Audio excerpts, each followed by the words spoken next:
Okay, clock me if you may, but because I know I'm wearing the same shirt as I did in the Ariana Grande video, because it is the next fucking day and I slept in that shirt, and then I woke up and went to the grocery store and I'm still wearing this white shirt, but it is what it is and I gotta do what I gotta do. Today I'm gonna make the Selena Gomez video and talk about Selena Gomez and my thoughts on her, because she is one of the XX girls and she is also a girl that I love. I make fun of her because, so the way I see it in terms of, because Selena stands, Selena Gomez stands. I don't like saying Selena, but with that name alone, because Selena Quintanilla, baby. But Selena Gomez stands.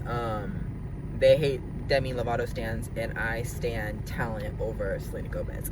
And Selena Gomez, it's not that she's not talented. The girl's, well, beautiful isn't a talent. Selena Gomez is beautiful though. She is stunning. Like I always said, I was obsessed with her when I was in fucking elementary school and shit. When I was growing up, like Selena Gomez was my girl. When I thought I was straight, I thought she was the most beautiful girl like ever. But it was because I loved her androgynous, like boyish demeanor. Like, cause she was Alex Russo, you know. She was like wearing no makeup, like just. Yes, like I loved her, that tomboy, like edgy, crude humor, like yes, and just the independent bitch that she was on the Disney Channel versus like a Hannah Montana girl, like the sweet girl. You know, she was the cocky. She was hot. I just think Selena Gomez is hot. But and the thing about her is, or that I like, is that she had, so when she was Selena Gomez in the scene.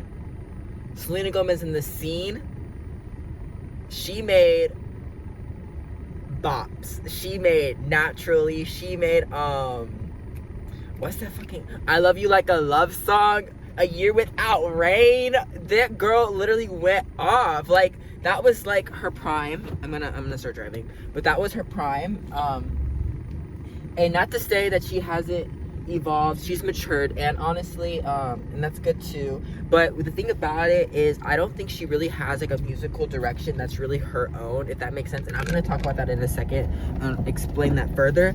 And I'm not knocking on her, because like I said, you got to get your coins where you got to get your coins, and she's a celebrity and she has to do what she has to do, just like how Bad Baby makes music. Selena Gomez needs to make her music too. And I'm not comparing the two. I'm not saying that one is above the other, especially because Rare, the album that came out, is more her it's more her album. Like she actually worked on it more than she has in the past with her other albums. But my point being is she doesn't really have a direction with her music that I think is necessarily her own, and I'll clock that in a second. Because when she was with Hollywood Records, and she made Selena Gomez in the Scene, and she made the iconic Stars Dance, which is her best album to date, which I don't like, which is true, since that's the T on that, in my opinion. That Stars Dance is that album. I hate that she's like, it's SG2 with Rare. I'm like, bitch, why are you, first of all, you're acting like Stars Dance doesn't exist, and Stars Dance is one of your most iconic albums. Why would you want to take that away from your discography? Like, the fuck? And then also, I don't know if there's Revival after Stars Dance, and then there's Rare. Am I missing an album?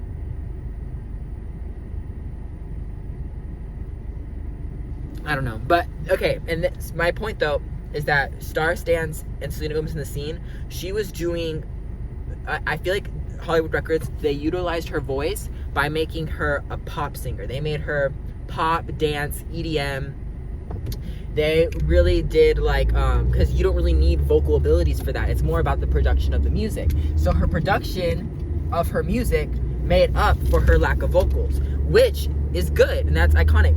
But when she went to Interscope, when she did Revival and when she did Rare and stuff, you notice the shift in her voice. She goes from this pop, EDM, dance, upbeat tempo, which I lived for, and she turned it into a sexy, salty thing, like a whisper. Like she did that, like, like, you got a fetish for my love. Like, she went from like, instead of like, tell them that it's my birthday, you know, like she went from like, and I think Interscope was trying to make her with the more mature sound, and I get the direction that they were going with her and trying to figure out how to suit her vocal abilities.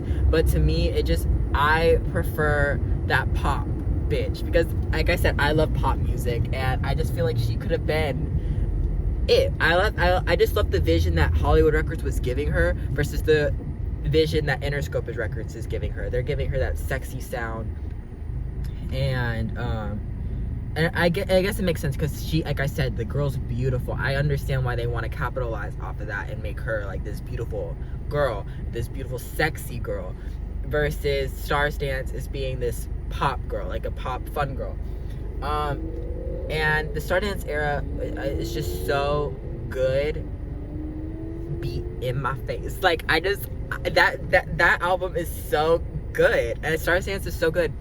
And then when it gets to Revival and Rare, I just feel like that's when she like declined for me personally. But I respect her. Like Lose You to Love Me, when she was going through, like, I feel like that is so, like, especially when I went through my breakup, bitch, like, I just feel like that, I was like, yes, be relatable, bitch, be relatable. But the album Rare, like, it's very lackluster. Like, the songs, like, she says it's her most personal album, but I don't see any personal in it. Like, when Demi talks about personal, she makes, like, Warrior, you know? She makes, like, For the Love of a Daughter. She makes Sober. She's personable. She's, like, actually, like, this is personal. This is, like, when Ariana Grande, when she talks about personal, you know what she's talking about. She's making personal. I feel like Rare, I'm not saying she needs to spill tea or anything, but I'm saying that, it's just very generic lyrics. Don't you see that I'm rare? It's just like, it's kind of boring, and then her vocals are soft, and the production doesn't make up for it. Like, if you're gonna have vocals like that, which is, like I said, is fine. She's not a bad singer. She can sing, but I also feel like anybody can kind of sing if you have the vocal coaching, and like you kind of don't do too much with your voice to where it sounds like, you know, if you can't hit the notes, you can't hit the notes. And she knows that, and she doesn't hit the notes, and that's fine. And she can sing how she sings. But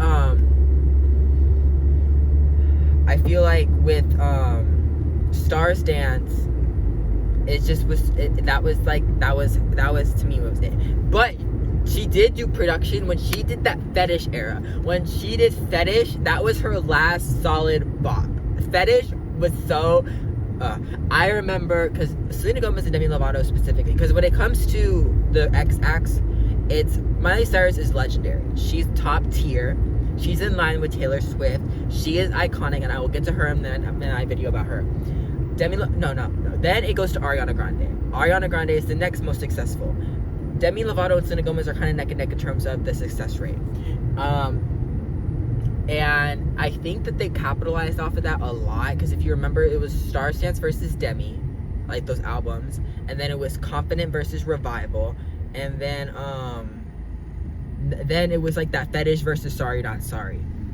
And I love my girl, and usually when it does the competitions, okay, Confident definitely beats Revival. Stars Dance beats Demi.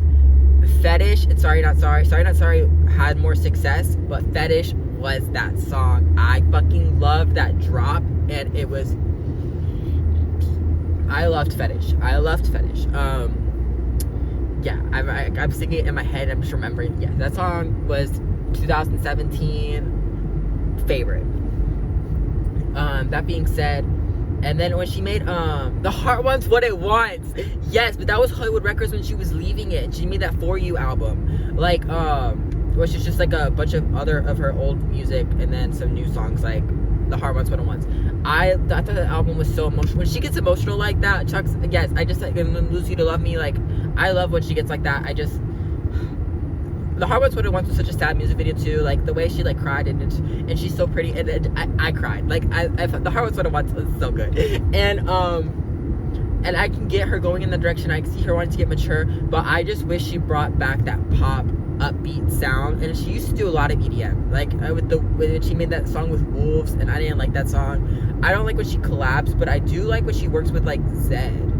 So, but I wish that she did go back to like what Hollywood Records was trying to do with her, in terms of being like that fun, that fun type of thing that she was doing. But instead she's doing this more mature, salty, sexy sound, and that's Revival. I just think was a really bad album. Except I loved Hands to Myself. Can't keep my hands to myself. Like a whole bop. And oh, and Good For You. Good For You was that song. The singles were good. It's just the album was bad. That like the actual filler tracks, like they're like, exactly, they're all filler tracks, and that's what I didn't like about it. Selena Gomez, she is I think and she also works with all these campaign ads too, because like I think she worked with what? Pantene, and then Puma, and then I love her ads. I love her fragrances. She'd make a fragrance. She make a fragrance. I just know that whenever I see an ad of her, I just think that she's a model, bitch. I just think she is so hot, and she is that girl. Like, she really is that girl. She's Selena Gomez. Like, I just think she's really hot, and she's so like nice, and like I just think she has a really genuine heart. She really radiates that Cancer energy, and that's what I was going to talk about too. Because like, okay, so Ariana Grande and Selena Gomez, they're both Cancers, and they both radiate that same like just that nice, like warm. You just know that they have that energy. It's just like really nice, and I don't know. I just feel like I sense that from her. I can't really picture her being like a bitch, but people want to, like, Justin Bieber fans want to act like she's like this bitch, and I'm like, maybe I don't know the bitch. She's a fucking celebrity, so it is what it is. But I just feel like I just want to give her like a hug. She's so cute, and I love, and like I said, her music was so good in its time. I just feel like now it's kind of boring, and I don't think she really has a direction of what she's gonna do in this modern time, because the music that I do like the Stars Dance era, is kind of dead. Like, that kind of pop music doesn't really work anymore, which sucks, because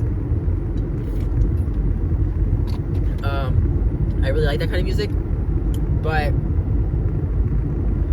like I said, it is what it is, and I don't really know how she's gonna fit. But if she took the direction of fetish, because that is kind of mixing the modern with the ode to old pop. Oh my god, if she did like a fetish era, she can't really just go off that one sound, but just focusing on the production of the music. If she worked with better producers and got music that was like that, she could fuck it up. She could really fuck it up. I just think since her vocal ability is not there, and we all know this, and you can't deny this. I don't care if you're the biggest Selena Gomez stan bitch, you can't deny that her vocal abilities are not there, especially in comparison to the other X-Acts. Like, but if she worked on that production, do the drops like Fetish, and like work with like bigger producers that can make that quality, you got the money, bitch. Like, she could make bangers, she could make hits, she could make bops. I just know that the bitch can.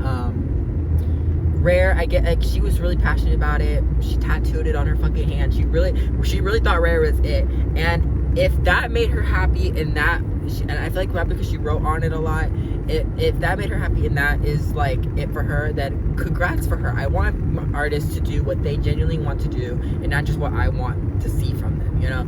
If this is her, like, it for her, then it's it for her. I just feel like she should have worked a little bit more on the aesthetics of it too. The album cover just really wasn't pretty. She looks like she has a mullet, and she's closing her eyes, and just, I don't know. I feel like she could have just done more artistically with it, and it could have been a little bit. I think People You Know was good, but like I said, the songs that I think are good, they're good, but they're only good because the album is so lackluster. You know what I'm saying? Like, I feel like if this was like if this wasn't Selena Gomez and it was some random indie artist producing these albums, it wouldn't have gone anywhere. Like, that's what I'm saying. It got anywhere because it's Selena Gomez, but like the album itself just wasn't up to par. But yeah, but like I said, I do love Selena Gomez, and I love when she does campaigns, and I love her on Instagram, and I think she's a sweet, nice girl, and I don't want to hate on her. And Selena was such a monumental step in my fucking life with their fucking YouTube channel and everything, and I have to pay my respects to Miss Gomez. Like, Miss Gomez was that girl, and like I said, her impact is just, I mean, but she doesn't really have like a standout impact like I'm telling you with the other girls, with the other XX, but she is here, you know. And also, I think, is her name Julia Michaels? I think she's in a relationship with her. I see it, but if she's not in a relationship with Julia Michaels, then it is what it is. But like, I'm pretty sure she is. She's just not gonna tell anybody like, this is my girlfriend. I feel like she's just kind of like, it is what you put together, what you put together. If she ain't Julia Michaels though, I love her being one of the girls, LGBT girl. Like, if she is, I will. I think it's also iconic besides Ariana Grande, but she is a fag hag, so like she's kind of one of the girls too. But like Miley Cyrus, Demi Lovato, and if Selena Gomez joins the group, like we're all the bees, girl. All the bees are the XX of the LGBT. But yes, Selena Gomez. Yes, I feel like like I said, what Interscope's direction of her, making her have this sexy, salty sound, I like it. I just wish that she did more with the production of Hollywood Records in terms of trying to make it more bop worthy. Like I said, Selena Gomez in the scene was the era where she made the most sounds that still like are bops, and they're still catchy, they're still upbeat. I get her wanting to be more real, but I also do love her. I love that energy of that dance vibe that she was doing with Stars Dance. I can make the stars dance, light up the moon. Like, yes, bitch. Like, I just have so much nostalgia for that album specifically that it kind of like makes me feel like, oh my god, like I just wish she was like that. But you know, I'm not gonna force her era. She's doing her thing. She's really proud of it, and I'm happy for her. I'm happy for her. She got her number one. Selena Gomez fans, very fucking annoying. I mean, I love Selena Gomez, but her fans, her and Taylor Swift fans try to have like this little clique, and they act like they're the most superior artist of our generation or something. And I'm like, Selena Gomez, she's that girl, but she's not all that in a bag of chips. Like, you know what I'm saying? Like, she's definitely that girl, and I'll pay her respect, but she is not the whole fondue buffet, okay? Like, y'all you're all reaching a little bit, but I do love Selena Gomez though. I do. And I hope that she has all her success. I don't really know what she's gonna do after this album. I don't really know how she can pick up from here, especially because if this is the sound and direction that she's going in, I just don't really see anything else going after. Like, I think at the end of 2020, like at the decade, like 2029, like, is she still gonna be here? You don't know, say. But yes. Anyways, that's Selena Gomez.